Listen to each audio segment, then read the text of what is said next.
안녕하세요. 승살TV의 한정원 변호사입니다. 여러분, 돈이 좀 생겼습니다. 어떻게 하세요? 아주 옛날에는 이자율이 굉장히 높았기 때문에 저축을 하시는 것이 좋은 방법이었겠지만 요새는 그냥 은행에 돈을 묶어두기에는 아까운 그런 시절이 됐어요. 그래서 사람에 따라서는 주식 하시기도 하시고 부동산, 코인 이렇게 본인만의 어떤 노하우와 그런 지식을 통해서 투자를 하시기 마련인데요. 그런데 이 투자의 특징은 무엇입니까? 투자에 따른 손실도 본인이 책임을 져야 된다라는 것이죠. 그래서 이 투자가 굉장히 어려운 거예요. 사실 저도 투자 잘못했다가 손해 좀 본 적이 있습니다. 어쩔 수 없겠죠. 그런데 세상에는 이 돈을 투자하려는 사람의 심리를 이용해서 그것으로 사기를 치려는 사람이 있다라는 것이 문제입니다. 첫 번째는 투자 사기 유형과 관련해서 말씀을 드리겠습니다. 우리가 보통 유사수신이라고 하는데요. 여러분, 아까 말씀드렸듯이 투자의 본질은 뭡니까? 손실이 있을 수 있다는 것이고 그 손실을 본인이 감당한다는 것이죠. 근데 많은 경우에 유사수신, 불특정 다수로부터 돈을 모아가지고 어떤 투자 행위를 유치하는 거, 이런 것들을 이제 유사수신이라고 하는데요.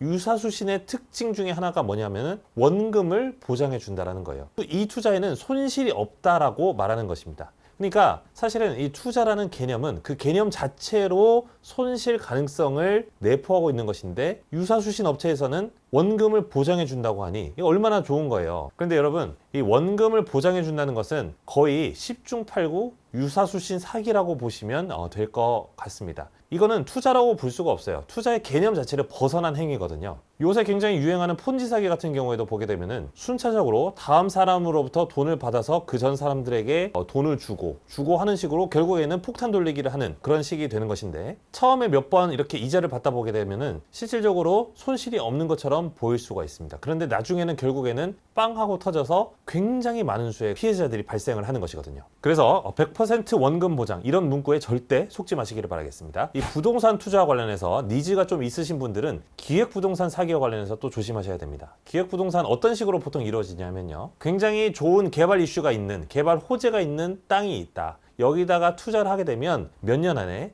얼마를 회수할 수가 있다. 큰 돈을 벌 수가 있다. 이런 식으로 홍보를 하는 그런 수법입니다. 그런데 상황에 따라서는 어쨌든 땅을 볼 줄 아는 사람이라면 토지 이용 계획원이라든지 이런 공적인 장부들을 통해서 이 땅의 가치를 평가하고 내가 투자를 하겠다라고 생각을 하면 별 문제가 없어요. 그렇게 하게 되면 나중에 실질적으로 개발 이슈가 없었다라고 하더라도 후회는 없겠죠. 근데 많은 경우에는 실질적으로 그 업체의 말만 듣고 그 땅을 덜컥 구입하는 경우가 많다라는 것입니다. 개발이 실질적으로 이루어지는지도 확인하지도 않고, 또 대다수의 경우에는 어떻게 하냐면 그 땅을 공유 지분으로 구입을 하는 거예요. 그래서 나중에 처분조차 할 수가 없습니다. 투자에 있어서 내가 조금 손해를 봤다라고 하게 되면은 손절을 할 수 있는 그런 방법이라도 찾아야 할 텐데, 이 기획부동산은 공유 지분으로 묶여 있기 때문에 결국에는 나중에 처분도 못하고 실질적으로 재산세만 내는 그런 곤란한 상황에 처할 수가 있는 것이거든요. 그래서 어떤 토지에 대해서 내가 물건으로 소개를 받게 됐다라고 하게 되면은 기본적으로 그 업체 말만 믿는 것이 아니라 이것이 공유 지분으로 사는 것인지, 실질적으로 진짜 그 업체에서 말하는 개발 호재와 관련된 개발 계획이 그 관공서 자체에 있는 것인지 등을 놓고 열심히 공부를 하셔야 되는 거고요. 주위에 여러 전문가들, 부동산 업자라든지 그런 분들의 설명도 열심히 들어서 투자를 하셔야만 하는 것입니다. 세 번째는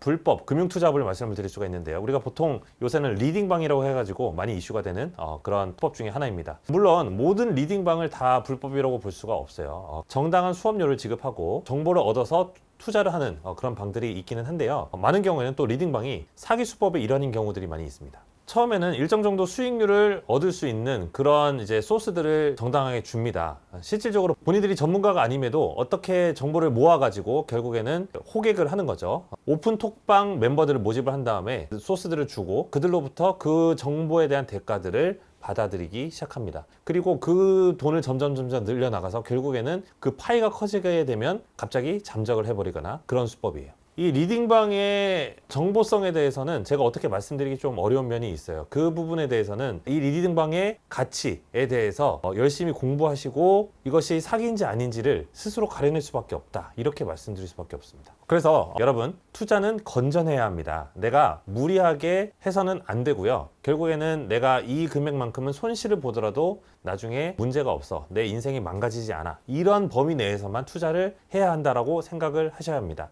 이게 내가 속된 말로 몰빵을 했다가 그게 결국에는 사기가 되면은 내 인생이 망가져 버리는 거잖아요. 그런 측면에서도 투자에 있어서 굉장히 조심을 하시고요. 만일에 투자와 관련해서 뭔가 좀 위험한 것 같다라고 생각이 드시면은 반드시 증거 확보 하셔가지고 추후에 곤란한 상황 겪지 않도록 하시기를 바라겠습니다. 감사합니다. 또 뵙겠습니다.